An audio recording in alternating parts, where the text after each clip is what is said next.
моюндагы жүк да. Бул жүк кимдир бирөө үчүн мындай эле жоопкерчилик болушу мүмкүн, бирок биз үчүн өтө чоң жоопкерчилик. Анан болбогон бир кичинекей жумуштарды тартып жасап алып деле эфирге, видеого тартып атасыңбы деп да ойлошуңуздар мүмкүн. Бул эл менен болуп аткан иш, элдин аманаты, кайра элге кыскача отчет. Баягындай айтканда садакату жария дейт.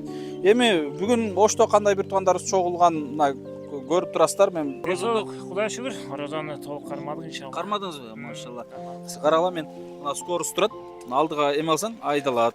Аркага кетсең, аркага кетет экен мынакей. Көрдүңүздөр, аппак болуп, жакшынакай болуп, периште болуп кетипсиңби? Чоңойгон сайын ачылып баратасың го, 38 чыктыңызбы? Бойдоксузбу? Ооба. Издеп атпсыз да азыр, Ооба. Жото мындай денеңизде башкача реакциялар болуп кетти. Учежге чыктыңызбы? Канча жылдан бери көз болду? Алла разы болсун. Рахмат сиздерге дагы. Ак ниет аманат коомдук фондуна ийгилик бүткүлү Орто Азияга деңгээлге көтөрүлсүн, ушу бүткүл мамлекеттерге ушу көпөрө болуп берсин. Эл менен муктаж эл менен колунда бар элдердин ортосунда ушинтип көпөрө болуп жүргөнүңүзгө Аллах разы болсун. Чырып баштайлы эжге. Мына канакей. Бойдок жигиттен баштайлы. Канакей. Эжге буну кармаңыз. Баласы экөө бир семья болуп келишкенби? Бир семья. Муну кармаңыз эжге. Аз болсо дагы жаратасыз. Акыр келген эжекебиз булбу карке? Болду мынакей. Кармаңыз. Так. Тақсырым кармаңыз. Эжге? Бул аз болсо дагы касиет. Рамазан айы, урматтуу мекендештер, жалпысынан 2000ден ашуун бир туугандарыбыздын оозун ачып ифтарлык кылып бериптербиз. Мындан сырткары момундай болгон азык-түлүк таркатып атканыбыз 300ден ашуун үй бүлөгө азык-түлүк таркаттырбыз туугандар. Ассаламу алейкум урматтуу мекендештер, урматтуу кыргызстандыктар, арбаңыздар. Буюрса мынакей Ороз айт майрамын дагы өткөрүп алдык. Бирок ушул Рамазан айынын башында Ошко келип бирин серин үйлөрүнө барып, кээ бир туугандарыбыздын үйлөрүнө зыярат кылып кабар алып кайттык элек, бирок мындай көп чогултуп зыярат кыла албай, убакыт жетише албай, кече күнү көрүп аттыңыздар, иштер көбөйүп, бара турган жерлер көбөйүп, ифтарлыктар көбөйүп, бул жагы Баткен, бул жагы Жалал Абад, Ноокенге чейин, кыскасы жасачу жумуштар көп эле, жетише албай, Ошко өзү ушул Арапа күнү, Арапага бир күн мурда келип ушул иш-чараларды жасасак деген ниет болгон, бирок сааты чыкпады. Бирок биз буга чейин аалымдар менен кеңешкенбиз. Сиздердин мисалы Орозо фитир деп салган аманатыңыздар, мисалы Ак ниет аманат коомдук фондунун дарегине түшөт го. Айт намаз окулгандан кийин 3 күндүн аралыгында ошол сиздердин Орозо фитириңиздерди даректерине аманаттарды жеткирип бүтүрсө болот экен. 3 күндүн аралыгында туугандар. Мен буга чейин сурагам, буга чейин канчалаган бир туугандарыбыздын ушундай аманаттарын Орозо айында жетише албай, Орозодон кийин 3 күн аралыкта колдон келишинче ушул иштерди жасап, аманаттарды даректерине жеткирүү учурлар болгон. Мына ошону менен катар эле азыркы учурда деле ушул кече күнү сиздер Арафа күнү айрыкча айт намазына чейин айрыкча ушул салган аманатыңыздарды болушунча таркатканга аракет кылдык, бирок кээ бирлерин үлгүрүп жетише албаганыбызды азыр мына акыркысын ушул Ошко келип колдон келишинче даректерине жеткирип жүрөбүз туугандар. Эми баягы бул моюндагы жүк да, бул жүк кимдир бирөө үчүн мындай эле жоопкерчилик болушу мүмкүн, бирок биз үчүн өтө чоң жоопкерчилик. Бул элдин аманатын дарегине жеткириш керек. Бунун жообу бар туугандар. Бунун акыретте өтө чоң сурагы бар туугандар.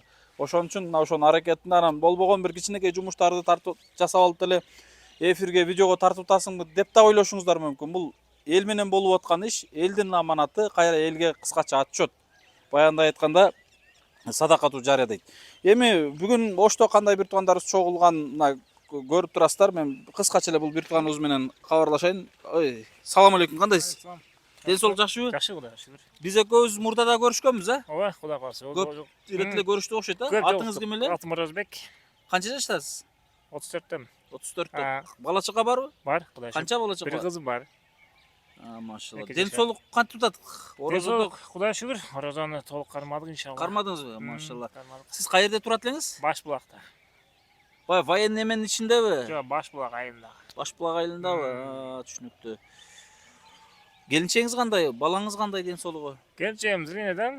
Зринеданбы? 20%, 30% көрөт. Кызым Кудайга шүгүр, ден соолук сак. Аллахыма шүгүр кылам. Бул колясканы каяктан эме кылган Бул салганыз? колясканы эмнеден бетине иштеп келчекте тыйын алып салып жүрүп, ошоктон алган колясканы тыйын эме эл журт деген киши жардам берип атып ошо чогултуп акчаларын поддержка кылып. Түшүнүктүү, бирок ба эми ден соолук чындыгында баягындай ден соолукка эмне жетсин, бирок кантсе да баягы коляскага муктаж болуп аткан бир туугандарыбызга ушундай коляска насип кылса жакшы. Карагыла, мен мына скорость турат. Алдыга эме алсаң айдалат. Аркага кетсең, аркага кетет экен мынакей. Көрдүңүздөр, Кече күнү баягы Нокендеги 4 бир тууганыбыз дагы коляскага кайрылып атат. Мына ошолорго да биз коляска алып барып бериш керек. Кана ушундай коляска болсо, бул колясканын баасы канча турат таксырып? Эмнеден алсаңыз 70 миңден экен. Эми быйыл көтөрүп калса керек. Известием ошо 80 жатат да. 80. Урматтуу туугандар, эми бул жактагы эжелерибизди, бир туугандарыбызды кээ-бириңиздер тааныйсыздар, кээ-бирин тааныбайсыздар. Бул жакта биздин касиет карындашыбыз дагы бар. Бул эжекебизди мен биринчи жолу көрүп атам. Эже, саламатсызбы? Мурда көрүшпөгөнбүз, Касиет, кандайсың? Жакшы. Ден соолук жакшыбы? Жакшы. Аппак болуп, жакшынакай болуп, периште болуп кеттиң го. Чоңойгон сайын ачылып баратасың го, Бүгүн агаларың астына келерин билген кезиң да? Эмне болду таксыр? Жөн эле. Жото, сөздөрүм башкача жагып кетти окшойт, Атыңыз ким? Бойдокпу? Нурсултан. Нурсултанбы? Канчага чыктыңыз? 32-ге. 32 чыктыңызбы? Бойдоксузбу? Ооба. Издеп атпсыз да азыр, Ооба. Жото, мындай денеңизде башкача реакциялар болуп кетти. Алла разы болсун. Канча жылдан бери бул көз боюнча? Көп болду. Көп болду. Сиздин балаңыз беже? Балам, Канчанчы балаңыз? экинчи балам. Биринчи балам 29 жашында өтүп кетти, 90 жылкы болчу эле. Андан 5 бала калды. Андан кийинки бул 92 жылкы. Бул ушу 7 жаштан эле ушу көрбөй калды да. Анан ошонун айынан 15 жыл Россияда тентип ушунун эмесин эме кылып келдик, болбой калды. 2019 келдик ошоюнча. Андан кийинки балам бар, 14 жашар, ал дагы ошо баш мээси башы чоңойбой калды, ал да инвалид, экинчи группада. Ошо эки балам менен эле бир общежитиеде жашайм. Кайсыл жерде Мына жашайсыз? 8 общежитеде. Мен өзүм Полициянын жанында. Өз жеке үйүңүз жокпу? Өзүбүзгө бир комнат үйүбүз бар, общежитте. Общежитеда. Эмне маселе айтайын деп атасыз? Өзүм музыка кызыгам да. Музыкагабы? Ырдагыңыз келеби? Ооба, битейм ака. Ямака дей берет ал. Урматтуу туугандар, бул бир туугандарыбызды кече күнү бир аалымыбыз бир маселе айтып кетти да. Балдар үйүнө барат экен. Балдар үйүнө барып, ушундай жетимдердин бир колунда бар инсан барып туруп, бардык мүмкүнчүлүгүңөрдү айткыла, мен бардыгын аткарам дейт экен. Бардык айтат экен, 40 бала бар экен, 39 айтат экен. Мага ушундай шириндик алып бериңиз, мага ушундай нерсе алып бериңиз, мага бул агабыз айткандай ямак алып бериңиз, башка алып бериңиз, бирок бирөө айтпай калат экен да. Балам, сен эмне айтпай калдың? Сага эмне эчтемке кереги жокпу десе айтат экен. Билбейм, менин каалоомду сиз аткара аласызбы, аткара албайсызбы билбейм, мен ошон үчүн айта албай турам дейт экен. Айта бер балам, балким аткарышы мүмкүн дейт экен. Аткарасызбы, аткара албайсызбы билбейм. Менин каалоом мага чын жүрөгүңүздөн ата болуп бериңизчи дейт экен да. Мына караңызчы. Анын сыңарындай баягы жетим балдар үйүндө чоңойгон бала, анан сөзүнө турган киши кадимги документтерин өзүнө кайтарып, каттатып алып, анан өз мээримин берип, ата болуп, аталык милдетин аткарат экен да. Анын сыңарындай бул бир туугандарыбыздын баягындай колубуздан келип турган учурда, азыр мен бир кыскача сиздерге айтып кетейин. Агабыздын коляскасында батарейка муктаждык экен. Бул агабыз болсо Ямахага муктаждык. Келгиле, мүмкүнчүлүк болсо бир ушул агаларыбызды бир кубандырып сүйүндүрөлү. Ушул видеонун астына комментарийга жазсаңыздар, өздөрү да жазсын, номерлерин жазат. Анан байланышып туруп, колдон келишинче көмөктөшсөңүздөр болот. Туугандар, атыңыз ким? Нурсултан. Нурсултан. Нурсултан. Мырза үйлөнө эле экен. Жото. Үйлөйт окшойбуз Ямаха менен эме. Түшүнүктүү, биз эске алабыз. Бул кичинекей мырза, атыңыз ким? Салам алейкум. Марат. Марат? Канчадасыз? 18-ге чыгабыз жакында. 18-ге чыктыңызбы? Канча жылдан бери көз? Бизге эле көп болуп калды. Көп болду. Канча бир туугансыз? 3. Азыр бул жерге ким менен келдиңиз? Апам менен. Эже да көз азбы? Асылбектин эжеси. Салам алейкум. Кандайсыз? Буга чейин биз Жакшы, шүгүр рахмат. Ооба. көрүшүп элек, учурашканбызбы? Учурашканбыз. Русландын үйүнүн открытиясында. Каерде турасыздар эже? Биз Bular ошо детский больница жакта 38 домдо турушат экен. Мага кошуна экен булар. Биз нары маңдайында иштедабыз. Азыр бул жерде биринчи жолу жолугуп таанышып аткан учурларыңыз да болуп атабы? Же мурдан тааныйсыздарбы бири-бириңиздерди? Мурда оз ачарларга окшоп барып жүрүп. Бардыңыздар бири-бириңиздерди тааныйсыздарбы? Мына мына кыздар. Мен көрбөгөндөн да анан эми көрдүм. Башкасы баары эле. Бул эжикебиз, аркада эжикебиз. Ош шаарынын тургуну болом, Черемушкада, Урицкий 6-да турам. Сиз бут боюнчабы? Мен бутум протез болгон, сол тарабы. Анан өпкөдөн операция сол тарабын алышкан. Биз туберкулез менен ооруган үчүн баягы квартираларда эч ким албайт, биздичи баягы жугуштуу деп. Мен шартка байланыштуу балдарым, жетим балдарды тарбиялап үйүбүз жок. Балдарыңыз өзүңүздүн колуңузда эмеспи? Ооба, айла жок, үйүбүз жок да мындай айтканда. Үй жок, ар жерде көчүп конуп, акырынан мени ар 3 айда эле ушул леченияга байлады. Себеби баягы клей цемонтту үстүдө жамбаштын чашкасы менен головканын башын цемент клей менен кармашат да. Ошого мени өмүр бою келип лечение алып турам, илдеттендиришти врачтар. Неме, сиз азыр каерде жашайсыз ошондо? Черемушкада, Урицкий 6-да турам. Общежитияда турам. Общежитияда. Түшүнүктүү эже, мен азыр ар бириңиздердин көйгөйүңүздөрдү толук укчак бир топ убакыт кетип калат, бирок ар бириңиздердин көйгөйүңүздөр менен ошол үй жайыңыздарга барып таанышалы эжеке. Салам алейкум, Садыр кары кандайсыз? Валейкум ассалам. Ден жакшы кол бериңиз. Өзүңүз жакшысызбы? Жакшы, рахмат. Каттас. Аллага Көптөн бери көрүшпөй калдык. Ооба, ушундай болуп калды. Садыр каарыны мен сиздер менен көп бөлүшпөгөм. Бул киши өзү мындай эфирден өзүн алып качып, алыс дегендей. Бирок бул кишиден мындай үлгү ала турган киши да. Мен үлгү алып, мен сабак алып, мен мотивация алып жүрөм бул кишиден негизичи. Асылбек каарынын доосу болот. Өзгөчө киши. Мына бүгүн жааматы дагы ушул кааркем жардамдашып, чогултушуп, мына бүгүн иншалла себепкер болуп турат. Алла разы болсун. Чогултуп келди баардыгынчы. Алла разы болсун. Рахмат сиздерге дагы. Ак ниет аманат коомдук фондуна ийгилик бүткүлү Орто Азияга деңгээлге көтөрүлсүн, ушу бүткүл мамлекеттерге ушу көпөрө болуп берсин. Эл менен муктаж эл менен колунда бар элдердин ортосунда ушундай көпөрө болуп жүргөнүңүзгө Аллах разы болсун. Аллах береке берсин. Ушу чыныгы муктаждарды колубуздан келишинче муктаждарды чогултканга аракет кылдык. Рахмат сизге кааркем, Алла разы болсун.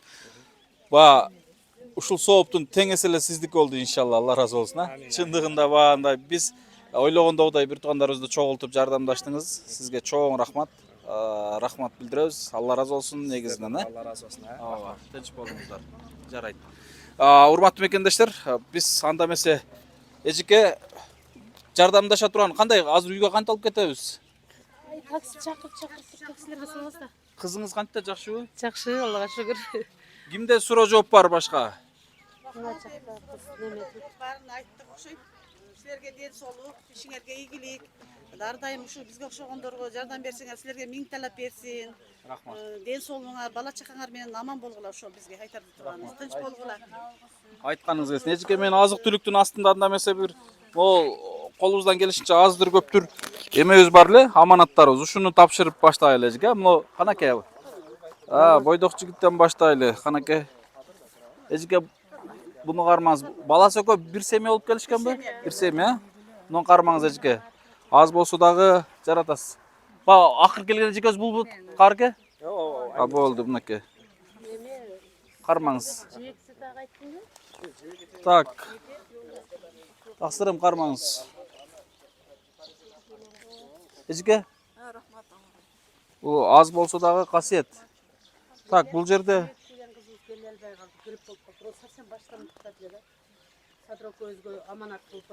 сиз жеткиресиз анда. Бирөө ашып калды го, мен 10 деп аткам. 1 2 3 4 5 6 7 8 9. Дагы бирөө ким болуп калды, каркем? Улканча баласы менен жазылды эле да. Себеби бул квартирада турат ошого. Бул жаш балага кошуппу, Мынакей анда жигит. Болду, түшүндүм. Алла разы болсун. Эми могул кичинекей болсо дагы продукталарды бул жерге эме кылабыз, анан такси чакырабызбы, кандай кылабыз? Мен бир продуктаны мисал кылып эме кылайын.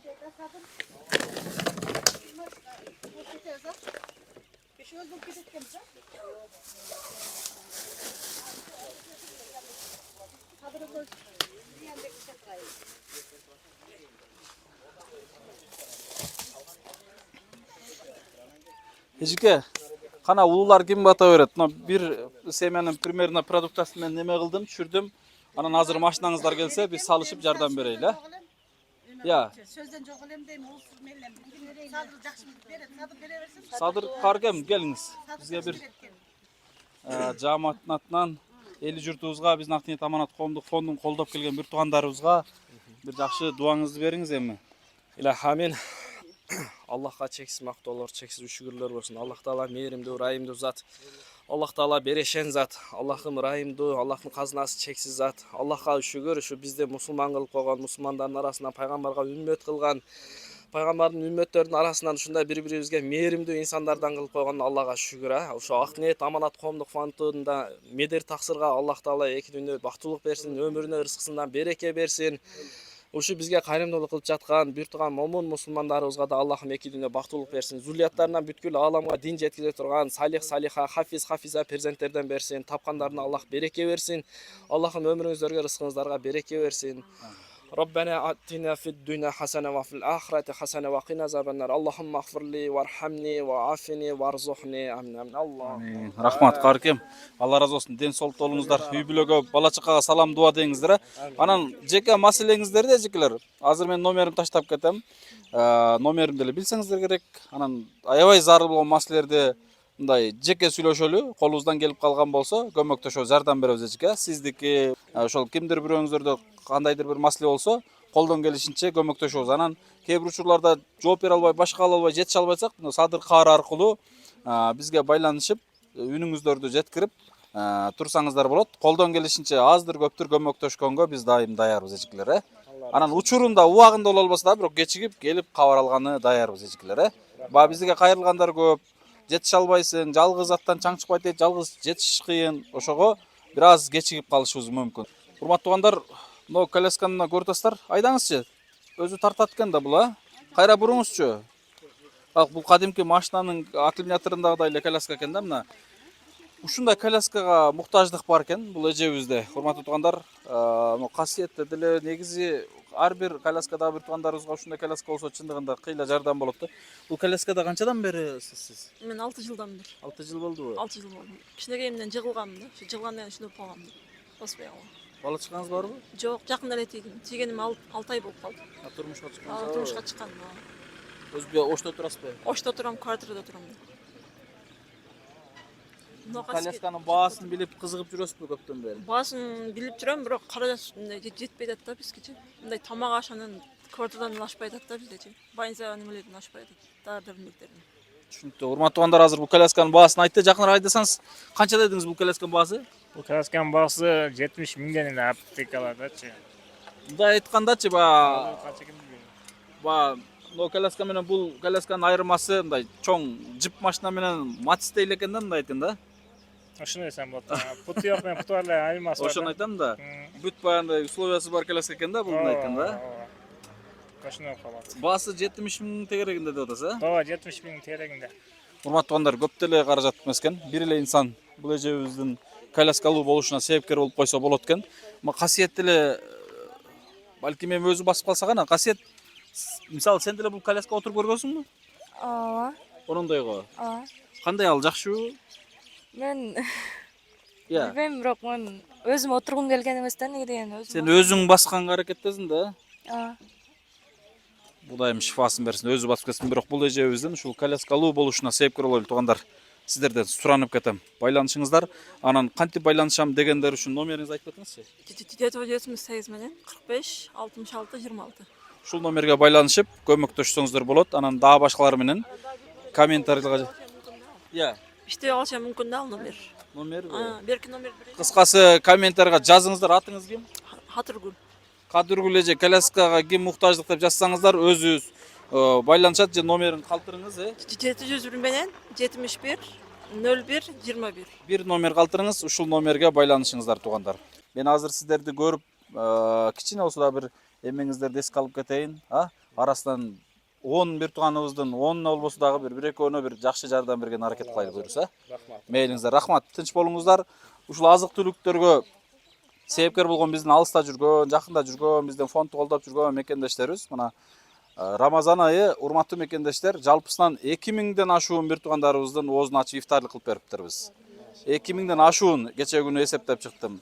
Андан сырткары момундай болгон азык түлүк таркатып атканыбыз жок эле дегенде кеминде бир 200-300дөн ашуун үй бүлөгө азык түлүк таркатып турбуз туугандар. Көпчүлүгү сиздерге коомчулукка чыкпай атат. Мисалы экран аркасында болуп атат, кечкисин таркатылып атат, кээ бирлери баягында уялат, тартынат, кээ бирлери чындыгында муктаж бирок экрандан баш тартат дегендей ар кандай инсандарга азык түлүк таркаттык, каражат акчалай бердик. Кыскасы кече Арафа күнү айт намазына чейин түнкү саат, чын айтайын, төбөбүздө Кудай карап турат, таңкы саат айт намазына чейин тынбадык туугандар. Мына ошол айт намазына алдында дагы муктаждарды издеп, колубуздан келишинче Арафа күнү бата кылып, баягындай эл кыдырып жүргөндө дагы муктаждарды издеп, жаныбызга аманатыңыздарды салып алып, таратып жүргөн учурларыбыз болду. Кыскасы колдон келишинче аракет болду туугандар. Бул жагы ушул Баткен, Ош, Жалал Абад жергесине таркаттык. Эми түндүк жергесине ушул орозодон чыгып алып, ал жака деле ушул кайрымдуулук иш кылганга даярбыз. Ойлобоңуздар, бул иштер только түштүк жергесинде болуп атыптыр деп. Жок, буту жеткен жерге чейин болуп атат иншалла. Рахмат барыңыздарга. Тынч болуңуздар, аман болуңуздар. Биздин Ак ниет аманат коомдук фонду менен дайым бир болуңуздар. Буйруса эми алдыда дагы көптөгөн иштер бар. Балким ушул бир туугандарыбыздын арасында кимдир бирөөсүнүн үйлүү болушуна балким себепкер болуп калаттырбыз. Жакшы ниет кылайлычы туугандар. Жакшы ниет кылган болсок, биз булардын бардыгын эле салып берип, муктаждыгын чечкибиз келет. Бирок Кудайдан бардыгы. Алла Таала ошол себепкер кылсын, Дуа кылайлы, ниет кылайлы бардыгыбыз. Рахмат. Ассаламу алейкум.